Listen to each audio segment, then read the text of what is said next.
নমস্কার আমার প্রিয় ইউটিউব পরিবার, তোমরা সবাই কেমন আছো? আশা করছি তোমরা সবাই অনেক ভালো আছো, সুস্থ আছো। আমিও ভালো আছি। আমি সুপ্রিয়া, আমি তোমাদের সবাইকে আমন্ত্রণ জানাই নাসিকের ঘরকন্যার আরেকটি নতুন ব্লগে। যে যে প্রান্ত থেকে আমার ভিডিওটি, আমার ব্লগটি দেখছো, আশা করছি তোমরাও সবাই অনেক ভালো আছো। বন্ধুরা, আজকে মেয়েদের স্কুল ছুটি। মেয়েদের সাথে সাথে আমিও এখনই একটু আগে ঘুমের থেকে উঠলাম। মেয়েরা ঘুমের থেকে উঠিনি, ওরা ঘুমাচ্ছে। তো কর্তামশাইকে আজকে আমি টিফিন দিইনি। না দেওয়ার পেছনেও কারণ আছে। এক তো মেয়েদের স্কুল ছুটি, যার জন্য আমি ঘুমিয়েছিলাম বলে টিফিন করতে পারিনি। আর দ্বিতীয় কথা, রান্নাঘরের পরিস্থিতি খুবই খারাপ। কালকে বাইরে গেছিলাম একটু, এসে আমার আর ইচ্ছা হচ্ছিল না যে কালকে রাতের বাসন আমি মাজি। মোটামুটিভাবে আমি কিন্তু এরকম বাসন আমি রাখি না, কিন্তু আজকাল রিসেন্ট মাঝে মধ্যে যখন যদি বাই চান্স বাইরে যাই তো বাসনপত্র থেকে যাচ্ছে। দেখে নাও, পুরো বাসন এখানে এঁটো। রান্নাঘরের পরিস্থিতি খুবই খারাপ। দুই মেয়ে দুই রকম ডিমান্ড করেছে। আমি জিজ্ঞাসা করলাম যে কালকে কি খাবি, যেহেতু স্কুল ছুটি হবেই তো খাওয়ার একটা নকশা। একজন বলছে রাজমা খাবো, একজন বলছে কাবুলি চানা খাবো। কার কথা শুনবো?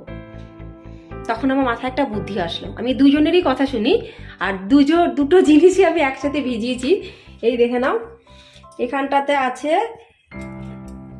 রাজমাও আছে, কাবুলি চানা আছে, একসাথে করে নেবো। এখন আপাতত বাসনগুলো ঝটপট করে মেজে নিই, তারপরে চানাটা সিদ্ধ বসাবো। কেন কি এটো রান্নাঘরে করতে ইচ্ছা করে না। এখন আমি চাও খাইনি।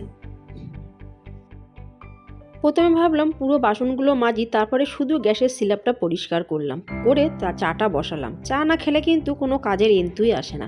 যেহেতু চা খাওয়ার একটা নেশা বলতে পারো। কারা কারা চা পছন্দ করো তারা কিন্তু অবশ্যই কমেন্টসে জানিও। রান্নাঘরে একটা সাইড কোনো মতে পরিষ্কার করে চা নিয়ে চলে আসলাম। ভাবলাম চাটা আগে খেয়ে নিই, তারপরে অন্য বাসন মাজবো। চা না খেয়ে কাজ করা সম্ভব না, যেহেতু চায়ের প্রতি একটা চুকচুক ভাব আছে।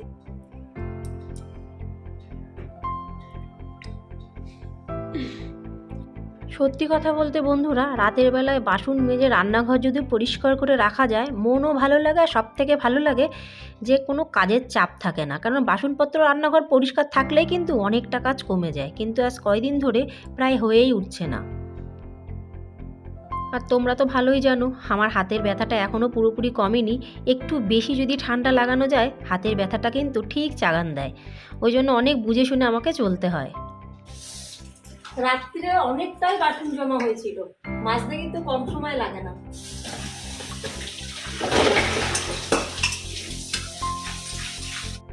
এই এক ঝুড়ি বাসন আমি পুরো মেজে নিলাম, সাথে সাথে রান্নাঘরটাও ঝাঁচকচকে করে নিচ্ছি। দেখতে কিন্তু খুব সুন্দর লাগছে। কেন কি রান্নাঘরই হলো একটা গৃহিণীর সব থেকে প্রধান জায়গা, যেখানে সকাল থেকেই কিন্তু আমরা কাজ শুরু করি। আর বেশিরভাগ সময়টা আমরা রান্নাঘরেই কাটাই। আমার তো বেশ ভালো লাগে। গরমকালে কিন্তু রান্নাঘরে থাকতে ভালো লাগে না, কিন্তু শীতকালে কিন্তু রান্নাঘর আমার সব থেকে প্রিয় জায়গা। যাই হোক, এবার ঝটপট একটু জল খেয়ে নিই। সকালে জল খেয়েছি, কিন্তু এখন না এতগুলো বাসন মেজে আবার জল পিপাসা পেয়ে গেল। তারপরই আমার মেয়েরা উঠে গেল।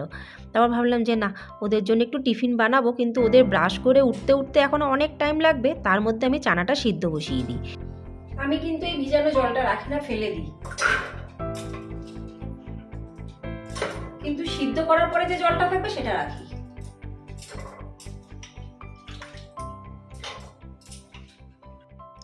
প্রতিদিনকার মতো আজও খুব সুন্দর দুটো কমেন্টস তোমাদের সাথে আমি শেয়ার করব। প্রথম কমেন্টসটি লিখেছে সুজাতা দাস। সুজাতা দাস দিদিভাই লিখেছে আমাকে, যে দিদিভাই তোমার থালিটা বেশ ভালো হয়েছে, মানে রবিবারের থালিটা। অসংখ্য ধন্যবাদ দিদিভাই, তোমার যে আমার রবিবারের থালিটা ভালো লেগেছে তার জন্য অনেক ধন্যবাদ, অনেক অনেক ভালোবাসা। চলো এবার পড়া যাক দ্বিতীয় কমেন্টসটি।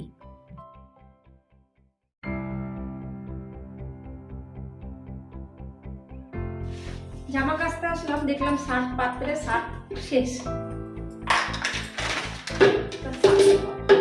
শার্টটাকে ভরে নিতেই হবে, কিছু করার নেই। দ্বিতীয় কমেন্টসটি করেছে উমার গল্পকথা দিদিভাই। উমার গল্পকথা দিদিভাই লিখেছে তোমার যে ফুলকপির গল্পটা করলে বেশ ভালো লাগলো। ওটা হয়ে থাকে সবারই। অসংখ্য ধন্যবাদ দিদিভাই, তোমরা সবাই যে এত সুন্দর সুন্দর কমেন্টস করছো আমার ভিডিও দেখে, সব ভালো লাগছে। যারা যারা আমার ভিডিও দেখে কমেন্টস করেছো সবাইকে অনেক ধন্যবাদ, অনেক ভালোবাসা। আর যারা শুধু ভিডিও দেখেছো তাদেরকেও অনেক অনেক ধন্যবাদ, অনেক অনেক ভালোবাসা। তার সাথে সাথে জামা কাপড়গুলো কাচা বসিয়ে দিলাম। মেয়েরা তো ঘুমের থেকে উঠে গেছে, ব্রাশ করা হয়ে গেছে, বসে পড়েছে কার্টুন নিয়ে। আর ডিমান্ড হলো পোহা খাবে। পোহাটা কিন্তু খেতেও বেশ ভালো লাগে, কিন্তু সবার আগে রান্নাঘরের এই জলের বোতলগুলো ভরে নিই, কারণ জলের বোতলে যদি জল না থাকে, বোতল ঘা মেরে মেরে দেখবে জল আছে কি আছে না, এক ড্রপ জল হলেও চলবে। এত আলসে আমার দুই মেয়ে জলের ব্যাপারে। ওই জন্য আমি সব সময় না জলের বোতলগুলোতে জল ভরে রাখি। কি জানি কখন কোন জলের বোতলে জল খাবে বুঝতেও পারা যায় না। ওই জন্য জলের বোতলগুলো জল ভরে থাকলে অনেকটা কিন্তু সুবিধা হয়, আর বাচ্চারাও কিন্তু জল খায়। খালি বোতল দেখলে তারা আবার চলে যায়। এখন তারপরে বসে পড়লাম এই যে পোহা বানানোর জন্য রান্নাঘরে আসলাম। আগে প্রথমে আমি চিড়েগুলো ভালো করে সুন্দর করে মানে ছেটে নেব। অনেক সময় হয় কি চিড়ের পাউডার থাকে, ছোটোখাটো অনেক কিছুই থাকে, তা ওই জন্য সেগুলো ভালো করে আমি ঝেড়ে নিয়ে তারপরে আমি পোহাটা বানাবো। পোহাটা বানানোর আগে কিন্তু চিড়েটাকে খুব সুন্দর করে ধোবো। আর এখানে 3-4 রকমের কিন্তু চিড়ে পাওয়া যায় নাসিকে। প্রথমে আগে আমি জানতাম না, এখন তো অনেকগুলো বছর হয়ে গেল, অনেক কিছুই কিন্তু এখন জেনে গেছি।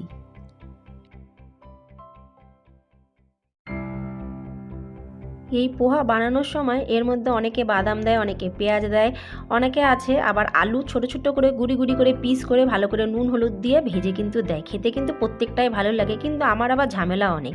পেঁয়াজ দিতে হবে, বড় মেয়ে পছন্দ করে, ছোটো মেয়ে পছন্দ করে বাদাম, কিন্তু আমার বড় মেয়ে বাদাম খাবে না, ছোটো মেয়ে পেঁয়াজ খাবে না।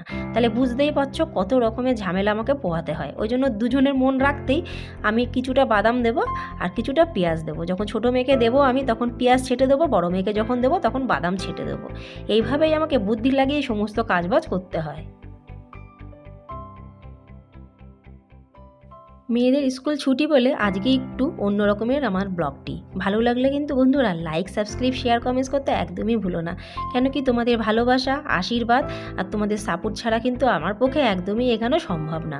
আর মহারাষ্ট্রের নাসিকে এসে পোহা বানানোটা শিখেছি আর পোহা খাওয়াটাও শিখেছি। কেন কি আমাদের বেঙ্গলে কিন্তু এই রকম পোহাটা খুবই কমই চলে, একটু মিষ্টি পোহাটা বেশি চলে, যেটা বলা হয় চিড়ের পোলাও। কিন্তু নাসিকে একদমই কোনো মিষ্টি না, বেশ অন্য ধরনের, খেতে কিন্তু মন্দ লাগে না। কিন্তু এই পোহা খাওয়ার পরে একটু চা না খেলে কিন্তু গলা কেমন শুকনো শুকনো লাগে। একবার তো চা খেয়েছি, দেখি আমি একটু পোহা খাবো, যদি মনে হয় আর একটু চা কিন্তু বানিয়ে অবশ্যই নেব। তা সবার আগে আমার মেয়েদের আগে খেতে দিয়ে আসি, অনেকটা সময় হয়ে গেছে, ওরা উঠে বসে কার্টুন দেখেই চলেছে। দুইজনের জন্য 2 থালাতে মানে 2 পটে আমি পোহা নিয়ে যাচ্ছি।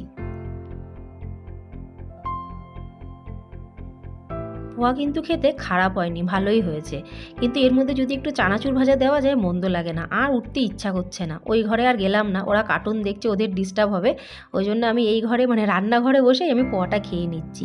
কিন্তু পোহা খাওয়ার পরে চা তো বানাবো অবশ্যই, কেন কি পোহাটা শুকনো জিনিস তো, ওই জন্য চাটা না খেলে ভালো লাগে না।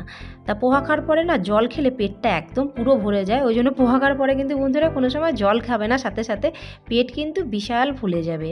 চিড়ে জিনিসটাই হলো এরকম।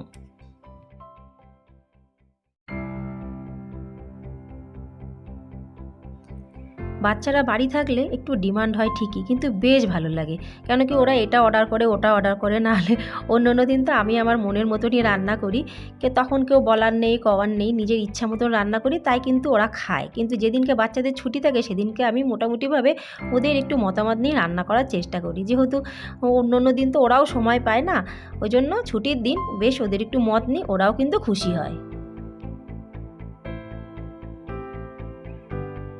এই যে বললাম চা না খেলে হবে না, সত্যি চিড়ে খেয়ে না মানে চিড়ের পোলাওটা খেয়ে গলাটা বেশ শুকিয়ে গেল। ওই জন্য ভাবলাম আর একটু চা খেয়ে নিই। কালো চা তো কোনো অসুবিধা নেই, আমি তো দুধ চা সেরকম একটা খাই না, তোমরা ভালোই জানো, খুব কম দুধ চা খাই। যদি কোনো সময় লুচি কিংবা পরোটা বানানো হয় তবে আমি দুধ চা খাই, আর নাহলে কালো চাই আমি সকাল দুপুর রাত্রি যখন দেবে আমি কিন্তু কালো চাই পছন্দ করি বেশি।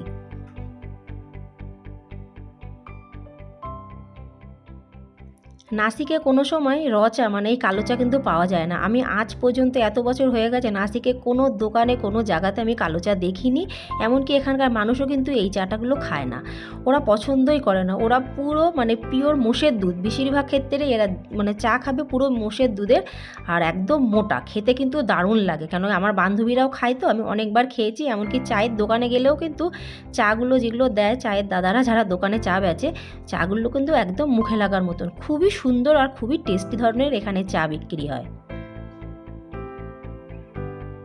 চা খাওয়ার পর্ব শেষ, মেহরাব পোহা খাচ্ছে আর কার্টুন দেখছে। তারপরে আমি চলে আসলাম জামা কাপড়গুলো লাগাতে, বেশি না অল্প কটাই দিয়েছিলাম, সেগুলো ধোয়া হয়ে গেল। মেশিনই ধুয়েছে, আমি ধুইনি, আমি শুধু মেলাচ্ছি। তবুও মেলাতে কিন্তু ভালোই সময় লাগে, একদম যে ভেবো না যে মোটেই সময় লাগে না।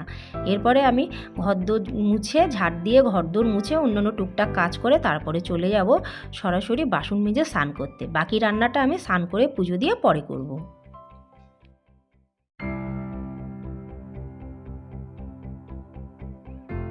ভাবলাম স্নান করতে যাব, আবার মেয়েদের ডিমান্ড হলো, মাম্মা একটু মশলাটা কষা কষা করো, কিন্তু বেশি কিন্তু ঝাল ঝাল করো না, একটু কিন্তু বেশ মশলা মশলার জন্য গন্ধ বেরায়। মানে আমার দুই মেয়ে ডিমান্ড করছে যেন আমি ভালো করে রাজমা ছোলা মানে চানা যেটা ভিজিয়েছি সেটা করব। প্রথমে ভাবলাম যে স্নান করে করব, তারপরে ভাবলাম যে না, এটা করে নিই, ওরা বসে বসে খাবে, তারপর আমি স্নান করতে যাব। কারণ কি মেয়েদের জন্যই তো বানাচ্ছি, স্নান করব পুজো করব, তো আমার অনেকটাই সময় চলে যাবে। তার মধ্যে আমি যদি এটা করে রাখি তারপরে আমি যাব, ওরা খুশি হলে কিন্তু আমিও খুশি। আমি যদি ওদেরকে না করে দিই, ওদের কে করে দেবে বলো? কেউ তো নেই করে দেওয়ার, যে এখানে কোনো আত্মীয় স্বজন কেউ তো নেই, তাহলে সম্পূর্ণভাবে আমার পরেই ডিপেন্ড। আমি যেটা করে দেবো সেটাই কিন্তু ওরা খাবে। হ্যাঁ, মাঝে মাঝে স্কুলে যায়, স্কুলে গিয়ে বলে, মাম্মা তুমি এই রান্নাটা কেন করে দাও না, ওর মা তো নিয়ে আসে, ওটা বেশ সুন্দর লাগে খেতে। তখন আমি মাঝে মাঝে বলি, আমি তো পারি না, আমি যেটুকুনি পারি সেটুকুনিই করি। মেয়েদের সাথে সাথে আমিও কিন্তু একটু কার্টুন দেখে নিলাম, বেশ ভালোই কিন্তু লাগে একসাথে কার্টুন দেখতে। আমি খুবই সাধারণ, আমার প্রতিটি ব্লগের মাধ্যমে তোমরা জানতেই পেরে যাও, আমার কাজকর্ম রান্না বান্না খুবই সাধারণ ধরনের হয়। তোমাদের যদি ভালো লেগে থাকে বন্ধুরা, অবশ্যই কিন্তু আমার চ্যানেলটিকে একটু বন্ধু করে রেখে যেও, বন্ধু বানিয়ে যেও, আর তার সাথে সাথে একটু লাইকও করে দিও, আর যদি খুব ভালো লাগে একটা কমেন্টসও করে দিও। সমস্ত কাজবাজ শেষ, এরপরে আমি যাবো স্নান করতে। তাহলে আজ এই পর্যন্তই, আবার দেখাবে তোমাদের সাথে পরবর্তী ব্লগে, ততক্ষণের জন্য নমস্কার।